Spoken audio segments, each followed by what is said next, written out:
All right, good morning. Thank you for your patience. I actually was supposed to be your welcoming speaker, but I'm sure you'll all be shocked to know that I was stuck in Bay Area traffic. But the good part about being late is I just got to listen to that last panel.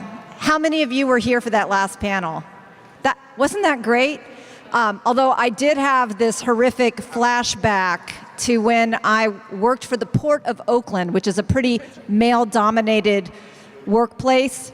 And I remembered wincing my way through whiskey. They were talking about how you have to sometimes drink whiskey when you don't like it.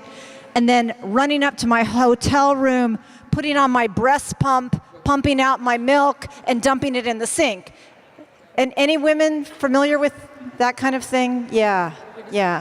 So, my job is to talk to you today about stretching. And if you've already been sitting here, this is a great time. Stretch a little bit. Because that's what we need the tech sector to do. We need the tech sector to stretch a little bit. I know that a lot of the focus of today's conference is on how we can hire more diverse workers. But we've got to stretch beyond hiring.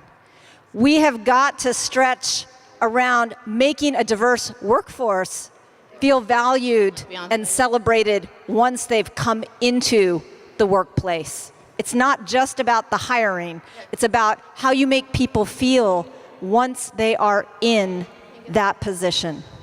We also have to stretch because I do not want to be back at this conference in 10 years. I want this to be a non-issue in 10 years. And that's not going to happen unless we stretch back and start getting involved with organizations like Level the Playing Field or the Hidden Genius or all the things that the great Kapor Center for Social Impact supports. We've got to start building that pipeline because I can tell you, I have a whole bunch of brilliant, young, diverse people in the city of Oakland that are dying to get into your sector.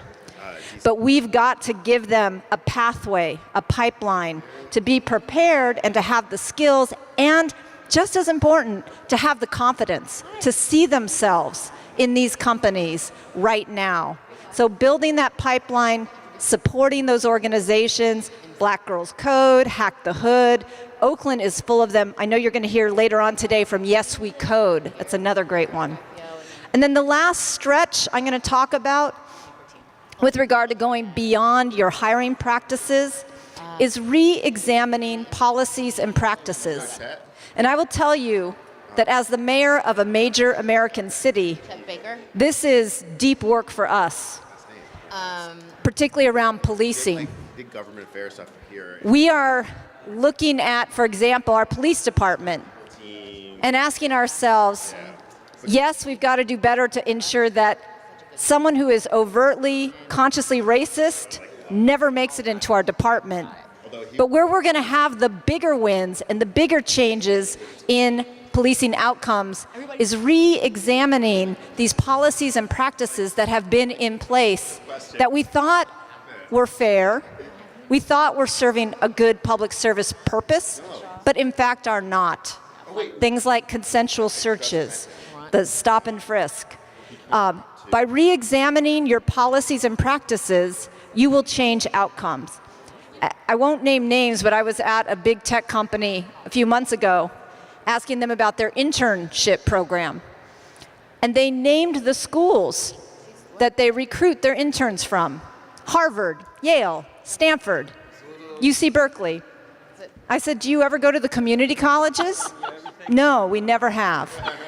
That's an example of a policy or practice that companies might re-examine if they really are committed to inclusion and diversity. Go to the colleges where the diverse talent is. That's the end of my little lecture on going beyond hiring.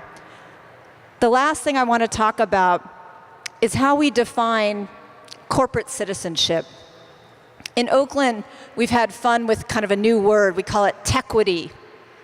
Tequity is this idea about kind of challenging the tech sector. how can you help us promote equity? And we've talked, you might have heard that Uber is moving to Oakland. Anybody heard of that? And on one hand, we're excited about that. That is, 2,000 to 3,000 jobs in my downtown. That's taking an underutilized building and bringing it back to life. There's a lot of good things about that, but it's also caused a lot of fear and trepidation in Oaklanders about how is our city going to change when we start having this big influx of very high-wage tech workers come into our city. And so we sent a little welcoming letter to Uber. Welcome to Oakland. We're so excited you came. Now help us preserve the magic that attracted you to our city in the first place. And we gave them some suggestions. Obviously, we talked about wanting to see a more obvious commitment to a diverse and inclusive workforce. But we also talked about how their employees can give.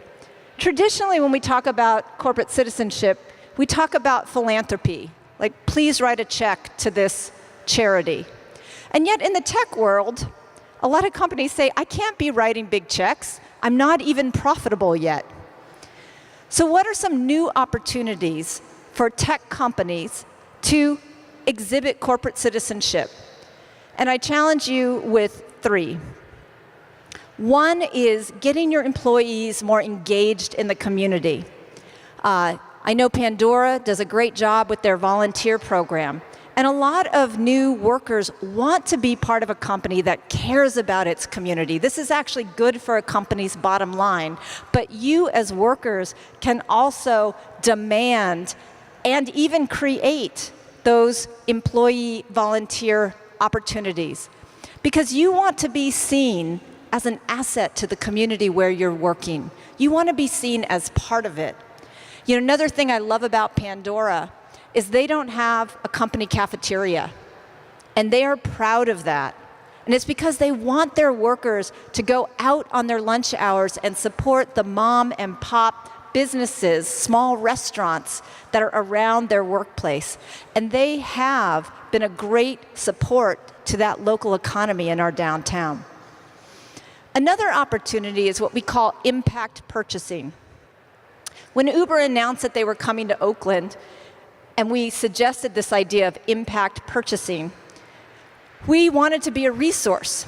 And so one of the things that we immediately thought about, and I don't know if any of you are software engineers, I happen to be married to a software engineer. For me, it's a very boring work. Does anybody find it boring?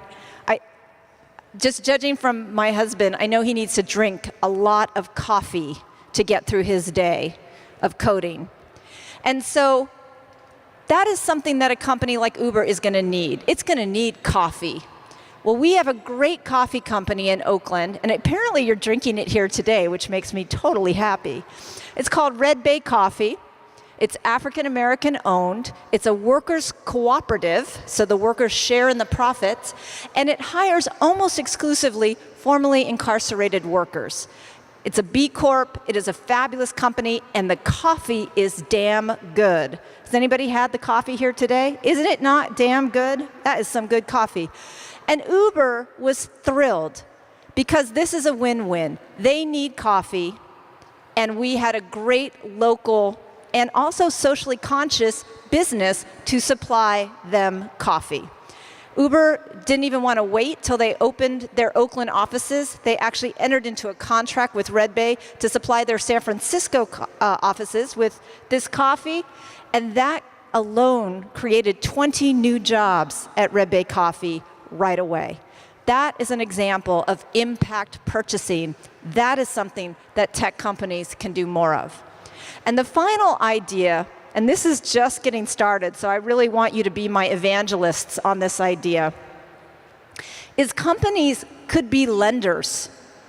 So you don't have to give us your money, just lend it to us. We will give it back to you. And we can do great things with it. We can give zero-interest loans to entrepreneurs of color through the kiva.org platform. Does anyone ever make loans on Kiva? Kiva is awesome. If you haven't done it, check it out. It's really fun to be a banker. You can lend as little as $25. Come on, we can all do that.